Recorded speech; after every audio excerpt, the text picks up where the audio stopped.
ঘর ঝাড় দিতে এসে কাজের মেয়ে নিচু গলায় বলল, দিদি আমার রিকোয়েস্টটা অ্যাকসেপ্ট করেন। আমি হতভম্ব গলায় বললাম, কিসের রিকোয়েস্ট? ফেসবুক রিকোয়েস্ট পাঠাইছি। ও আচ্ছা, নাম কি? ড্যাডিস প্রিন্সেস শাপলা। আমি নিজেকে সামলালাম। এত অবাক হচ্ছি কেন? কিছুদিন আগেই তো আর এক কাজের মাসি আমাকে ইমোতে ইনভাইট করেছিল। আমার ইমো নাই, কিন্তু তার আছে। এত অবাক হলে চলবে না এই যুগে। আমি হাসি মুখে আইডি খুঁজে বের করে রিকোয়েস্ট অ্যাকসেপ্ট করে রাখলাম। প্রোফাইল পিকে একটা মেয়ের রংচঙা সেলফি। আমি প্রশ্ন করলাম, কার ছবি গো? আমার দিদি, ইউক্যাম পারফেক্ট দিয়ে এডিট করেছি। বাহ, খুব সুন্দর। ইদানিং আমার বেশ সুবিধাই হচ্ছে। কাজে আসতে না পারলে শাপলা মেসেজে একটা দুঃখী স্টিকার পাঠালেই আমি বুঝে যাই। স্টিকারে একটা মেয়ে কাঁদতে কাঁদতে বলে সরি।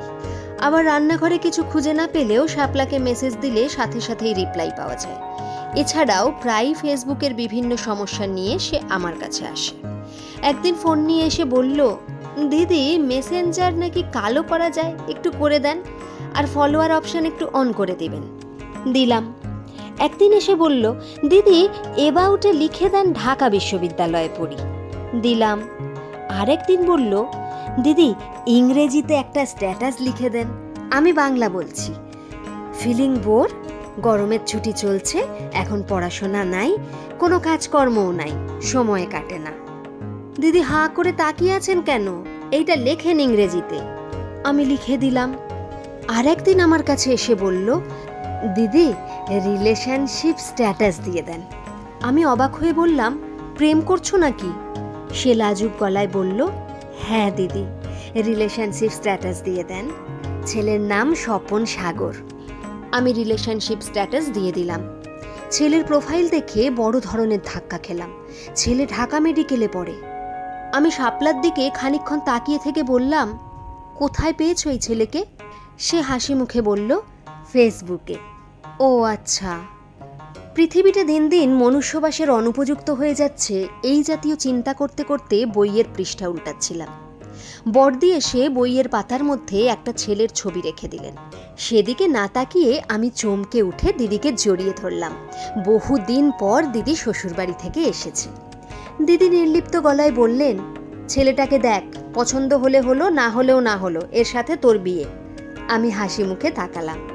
যার সাথেই আমার বিয়ে হোক আমার কোনো আপত্তি নাই, পছন্দের কেউ নাই, আগেই বলেছি। দুপুরে খাওয়া দাওয়ার পর ছেলের ছবি দেখে আঁতকে উঠলাম। ছেলেটা কে সেটা তো বলার অপেক্ষা রাখে না, সেই মেডিকেলে পড়া ছেলে, কিন্তু এর নাম স্বপন সাগর না, অয়ন চৌধুরী।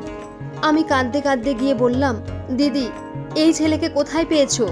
এর তো চরিত্র খারাপ, আমাদের কাজের মেয়ে শাপলার সাথে ফষ্টি নষ্টি চলে।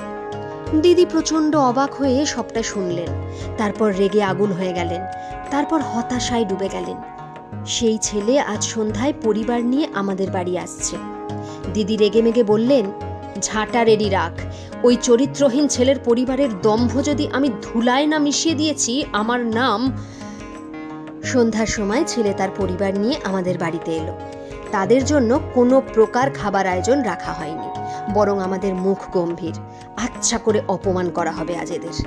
কাজের মেয়ে শাপলাও ছেলে দেখে চমকে তাকিয়েছে, তারপর দৌড় দিয়ে পালাতে গিয়েছিল, দিদি ওর হাত ধরে আটকে ফেলেছে।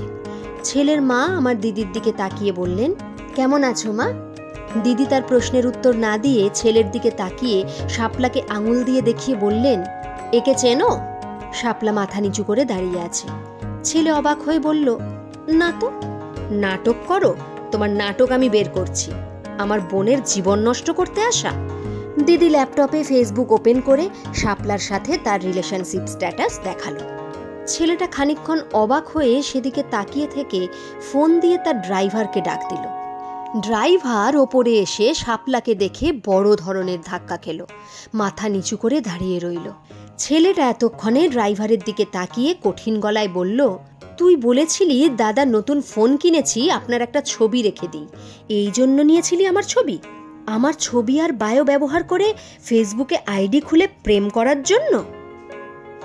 গল্পটি কেমন লাগলো একটা কমেন্ট করে আপনারা কিন্তু অবশ্যই জানাবেন। আর যদি ভালো লেগে থাকে তাহলে প্লিজ একটা লাইক করে দেবেন। আর এরকম আরও নতুন নতুন গল্প শোনার জন্য চ্যানেলটাকে সাবস্ক্রাইব করতে কিন্তু ভুলবেন না। ধন্যবাদ।